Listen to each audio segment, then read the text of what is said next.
G'day, it's Mike Callander here with you at School of Synthesis, and I'm going to show you some techniques for using drum rack to create a multi-layered instrument. So let's load one up onto our MIDI track 1, and inside that drum rack I'm going to drop another drum rack into one of the cells or pads, and then inside that we can take some samples from a folder that I created earlier in places. So I'll grab the 707 kick drum, and if I click on that pad, we can see that it's not actually triggering this kick drum sample. So I need to go into my in and out settings for that drum rack inside the drum rack, also known as a nested drum rack. And I need to change the receive value, which note am I listening to all notes. So if I click that now, we can hear our 707 kick drum. I can also throw various audio effects or any other devices I like onto this chain as well inside that drum rack, and we can see here I've added EQ8 there. Later on I'll want to sculpt each sound depending on my preferences using the EQ and maybe some other devices. But for now, once I've got the receive value set to all and the EQ there, what I can do is just simply duplicate that chain inside the drum rack a couple of times, and I can very easily replace the samples. So I can drop the 808 kick drum sound onto the second chain, and I can drop the 909 kick drum sound onto the third. So that means when I click the play button or the launch button on this pad, I'm hearing all three of those kick drums stacked on top of each other, controlled by one note. And up here, if I add that one note,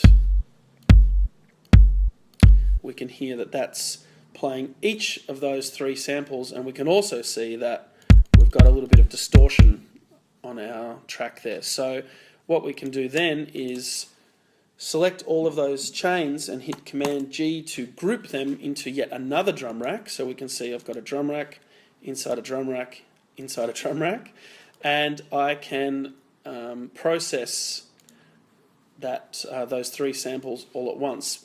In this case I'll add a limiter, and we can see when I click on that, we've got no more distortion anymore on that channel. But if we have a look at the limiter, we would probably notice that we were triggering that pretty hard, and you'll see that the autoplay switch needs to be deactivated on my track there. If we go in here now, we can see there we're limiting quite hard. So what I can also do inside this nested drum rack is change the volumes for each separate instrument. If I say -6 for the 707, -12 for the 808, and -9 for the 909, I can choose whatever values I like. These are just arbitrary changes so that I can show you what's possible. But then if we trigger that, we can hear we've got a much more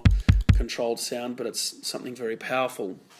So I can rename this drum rack chain and call it kicks, and if I wish I can use all of that work that I've done setting it up and simply duplicate that and rename the duplicate and call it snares and claps, and then I can methodically work my way through and just change the samples for each of these chains, and you can see I can do it quite quickly now that I've done all the hard work of setting everything else up. Now, of course, I haven't made any changes to the EQs on any of these chains, but you'll see that that's possible, and then you can do the work later when you're sitting in your own environment and listening to each sound.